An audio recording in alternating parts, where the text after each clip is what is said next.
A warm welcome to all of my family. You are now tuned into WIIFM. What's in it for me? The station that shows you how to be the best you that you can be simultaneously through being better to everyone else. Him, he is. That's right, I am Simeon Robinson, and I'll be your conductor on this crazy train as we learn life lessons through love.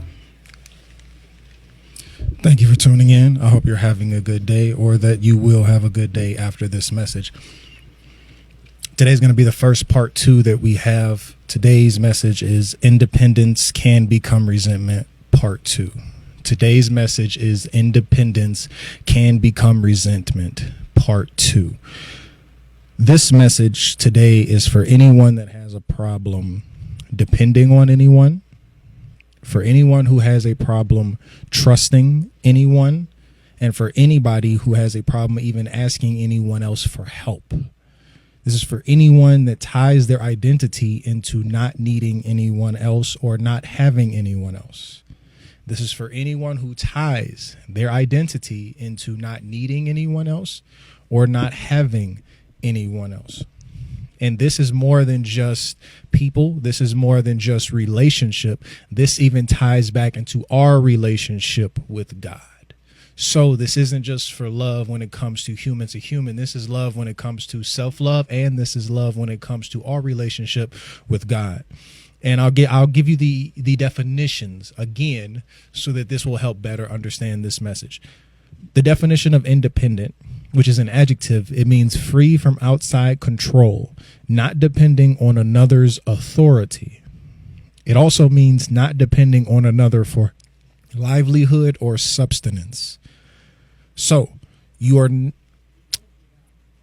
not truly independent unless you are fully self-sufficient and self-reliant. Because at the end of the day, we all rely on someone or something else to help us or to help our life better. And the question that I started this message for my sisters, and then I brought it back to myself and to everyone else when it comes to our relationship with God.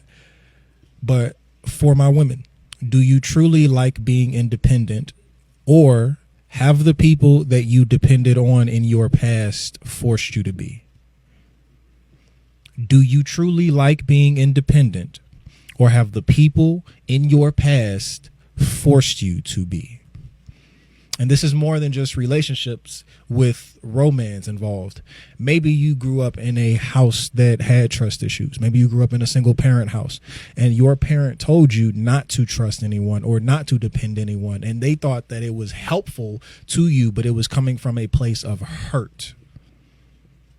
This is why I say the connotation, the understanding of what we believe in independence to be oftentimes comes from a place of hurt, disappointment, loneliness, or having to do more because when you expected someone else to help or to alleviate the situation, they didn't. So my question again, and I want you to ask yourself this: do you truly like being independent, or have the people that you depended on in the past forced you to be? And I say that because so many of us, you make people answer for the very same questions that other people made you ask yourself. You make people answer for the very same questions that other people made you ask yourself. Other people made you not so easy to trust. Other people made you guarded. Other people made you not want to talk, not want to communicate, not want to be vulnerable, not want to open up to other people. And now you're making new people answer for the questions that you had to ask yourself. Why did they do this to me? Why am I not good enough? What did I do to deserve this? These are the questions that most of us have asked ourselves after we get hurt. And so many of you have not answered those questions for yourself, so you're going to make someone else answer for them. You haven't answered that question for yourself, so now you're going to make it harder or make it more difficult for other people to get to you or to help you fix that problem and help you answer that question. And I say that because so many people pick the wrong things to lean on. And this is why we make it so important, or we believe it's so important for us to be independent. you pick the wrong people to lean on, or things. You pick the wrong people to lean on. You say that they're rotten apples, but you forget that you're the one that picked them. You say that they are rotten apples, but you forget that you're the one that picked them. And you want to know what's even worse?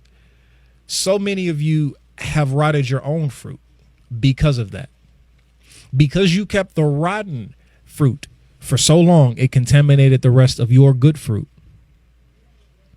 Because you kept the rotten fruit around for so long, because you made so many excuses, because you never threw that fruit away, it contaminated the good fruit that you did have. I'm going to let that sink in. Because you want people to show you their fruit, right? When it comes to depending on somebody, you want people to show you that they are dependable, that they are trustworthy. You want them to show you their fruit up front. Meanwhile, you haven't checked the expiration date on your own. You want people to show you their fruit up front, but you have not checked the expiration date on your own. You think that just because it looks colorful and because it feels okay, it's perfectly fine. For anybody that's ever shopped at a Walmart, you know that's not the case. For anybody that's ever shopped at a Target or a major grocer, you know that is not the case. Many of us have picked wrong fruit. I'm not even using the metaphor, in life.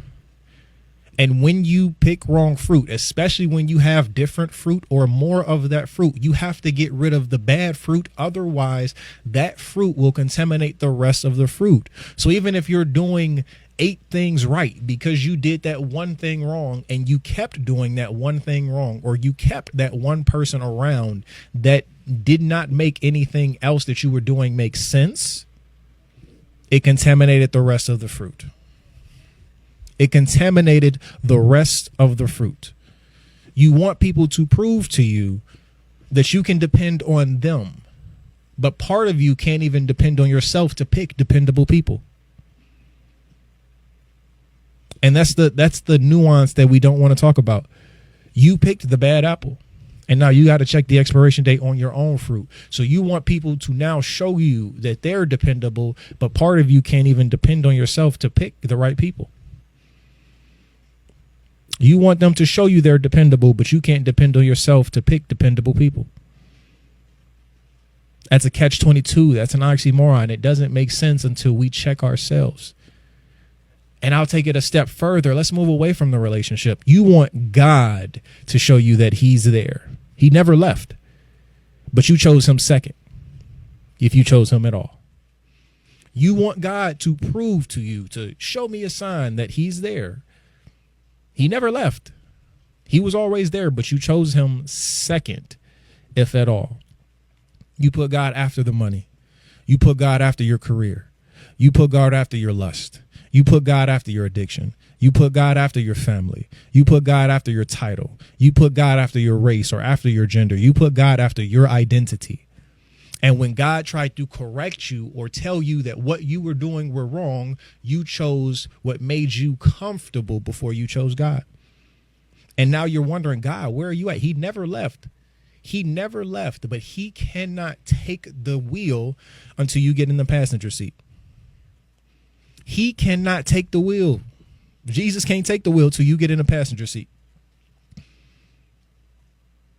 Jesus cannot take the wheel until you get in the passenger seat. So you're wondering and you're asking God for a sign, like he left. He never did.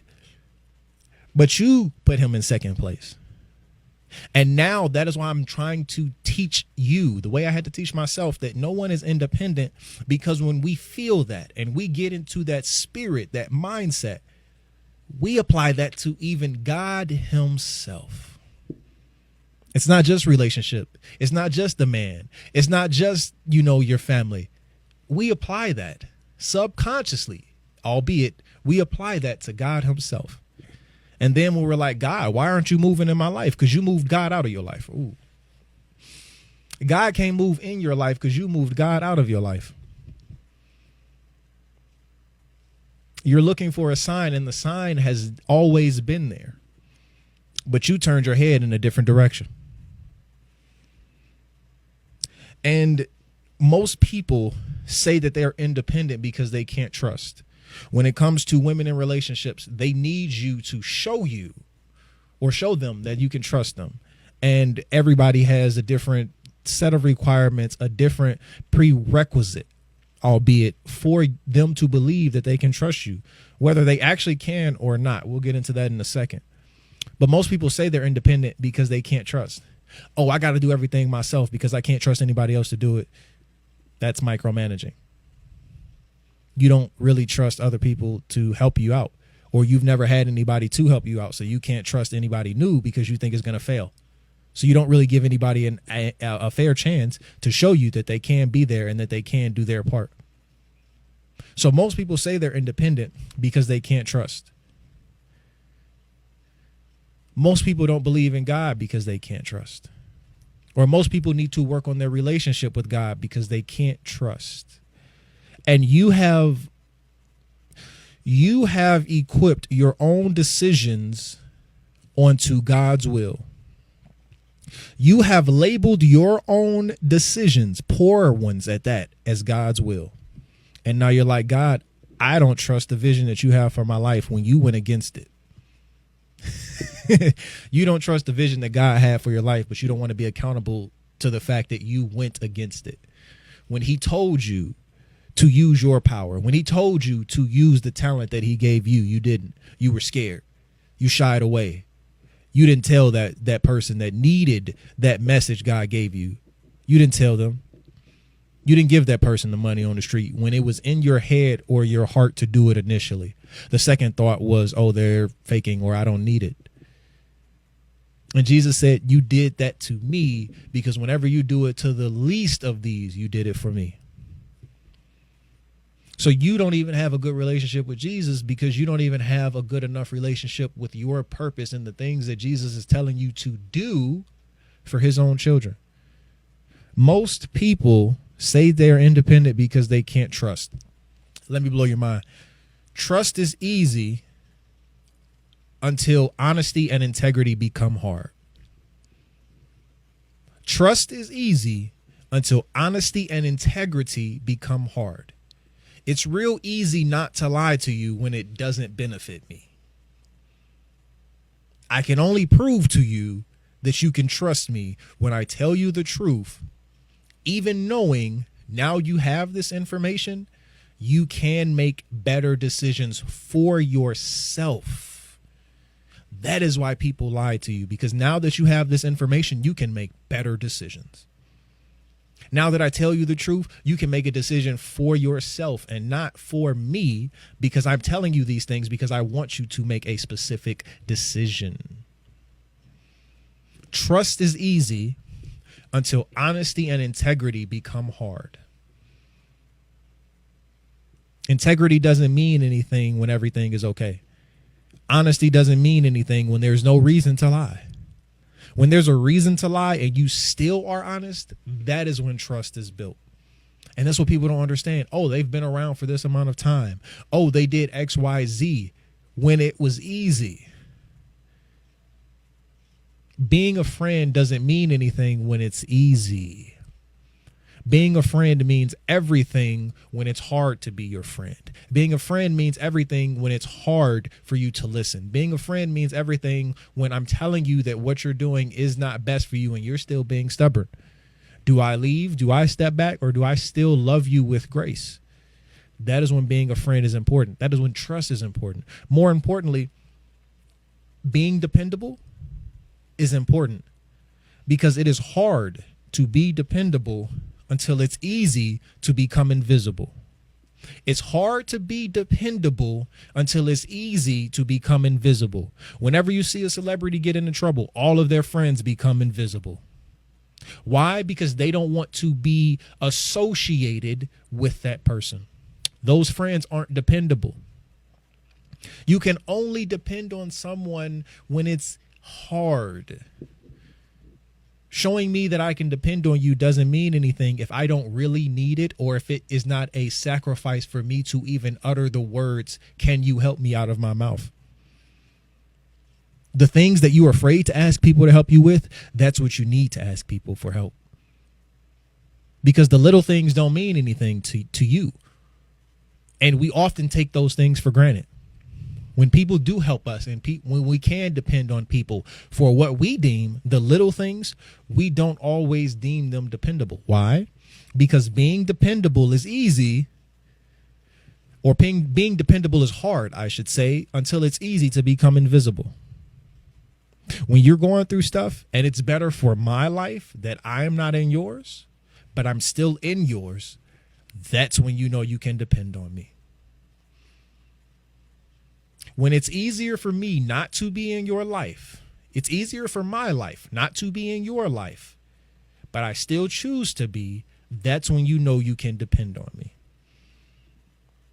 But the funny thing is, most people will never show you their weakness. So if you don't show somebody when you're having mental health issues, you don't show somebody when you're having financial issues, you don't show somebody when you're having familial issues, you don't show somebody when you're having physical issues, how can you depend on them? Your problems are invisible to them. So how can they be dependable for you? Your problems are invisible to them, so how can they be dependable on you? Until you tell somebody, until you open up and allow space for someone, even God, to be there, they cannot be there. Even God says you have the power to move this mountain if you believe. You have the power to cast out the problems and the demons in your life if you believe. You have the power to do what you're asking me to do, but you don't depend on me. You have the power where you're asking God to do, but you don't depend on him. And that is why I need you to stop thinking that you are independent. That is why I need you to stop thinking that you are independent. God has already given you the power to be everything that you need to be. But he says, what if you depend on me? If you seek me, if you build a relationship with me. But it's hard for you to trust God because you think that God had anything to do with the dumb decisions that you made. And that is why accountability is so important when it comes to removing this independence. We want people to earn the trust that it takes for us to depend on them, but we never give them adequate opportunity to show that they are dependable. We want people to earn the trust that it takes for us to depend on them, but we never give them adequate opportunity to show that they are dependable. Like I just said, until people see your problems, they cannot help you change your problems. Until people see that you have a problem, until people hear that you have a problem, they don't know. They don't know. So I need you to not think that those problems are so tied to your identity that you can't tell anyone else. I need you to think that being perceived as strong is more of a weakness than almost anything else. Because when you are not strong and you still want to show that you are, you will not get the help that you need in that moment. We are afraid of disappointment. We are afraid to feel vulnerable, and we are afraid to show lack of anything, whether that be knowledge, whether that be capability, whether that be whatever. We are afraid to show that. And because you are afraid to show that, you are afraid to depend on anybody. Until you remove the fear of disappointment, until you remove the fear of vulnerability, until you remove the fear of lacking. And this is why it's all in your head, because the reason you've been disappointed is because you've placed expectations on people that didn't deserve them. You have only been disappointed because you placed expectations on people that didn't deserve them. So because of our fear, we are hesitant to delegate serious matters for people to show that we can depend on them. We are hesitant to delegate serious matters to people in order for them to show us that we can depend on them. So let me wrap this up, at least for part 2, because we need a part 3. I don't know why this is so important to so many people, whether relationships or your relationship with God, but You do not need to cling to being independent, and you don't need to be codependent in order to be interdependent. You don't want to cling to being independent. You do not need to be codependent in order to be interdependent. Being interdependent means two or more people or things depend on each other. Codependent is what a lot of people perceive interdependent to be. I'm sorry. Interdependent is what a lot of people perceive codependent to be. Codependent is an excessive emotional or psychological reliance on a person. An excessive emotional or psychological reliance on a person.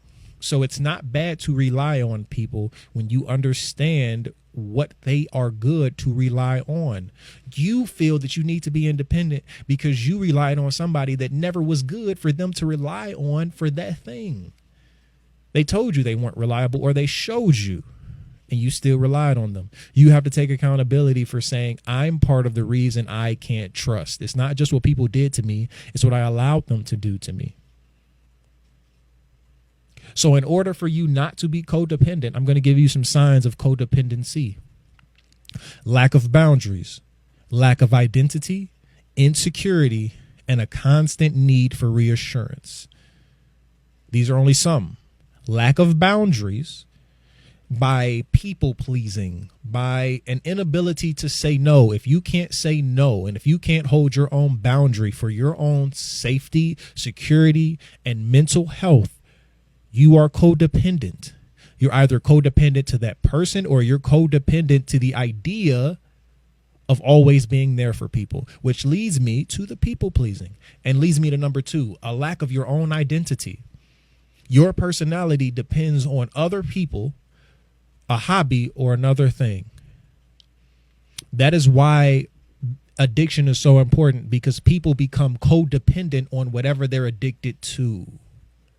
People become codependent on whatever they are addicted to. And that is why it's hard to break free from it, because now they have to find their identity all over again. And they have to remind themselves that it is okay that they have been there. They have to remind themselves that it is okay and they are worthy of love, and they are worthy of giving themselves better, of having better. But it's hard because now their current identity is tied into what they are addicted to. So you are codependent on that because your personality depends on that. Your personality depends on your parents' approval. Ooh, somebody needed to hear that. Your personality depends on your parents' approval, your friends' approval, your family's approval, your race approval. You don't have your own identity. So you're always going to be codependent of whatever aligns with that. Insecurity means overly needy or clingy. As a man, if you are my woman, I want you to need me and I want you to be clingy. But there is boundaries. That's why I said first, lack of boundaries. So there has to be a healthy amount, because codependent only exists when there is an excessive need for it. Okay. So lack of boundaries, lack of identity, insecurity, and a constant need for reassurance. If you're constantly asking somebody, hey, do you love me? Hey, am I pretty? Hey, is this okay? Hey, are we doing good? Hey, is this good? You're codependent, and it's not their problem when they get tired of it, because I just showed you I love you. I just told you I love you. I just did this for you. We're praying together. We're living together. We're working. We should be together. But until you remove that codependency, you're going to think they're the problem when you are. You're going to think they're the problem when you are.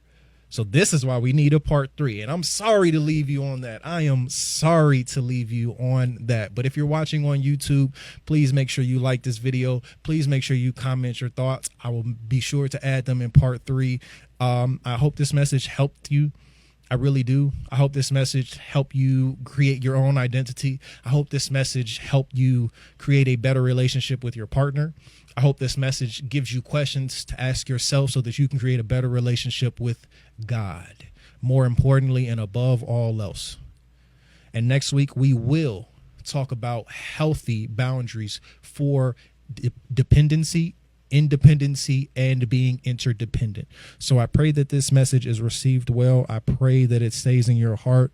And I pray that if you ever need to hear it again, like I said, subscribe to the YouTube, like it, comment, and I will be more than happy to keep doing this. But until next week, I love you. I love you. I love you. And I hope that the person that you want to be comes to you when you let go of who you think you have to be.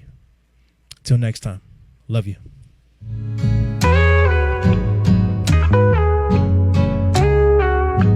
I pray that this message is delivered to you. Even if it is not downloaded immediately into your spirit, I hope that you have this in the arsenal of your heart when you need it. I will be here every Friday, noon Pacific, 2 Central, 3 Eastern, to continue to give you love, information, motivation, inspiration, and everything else that I can provide. So until next time, I love you. See you later.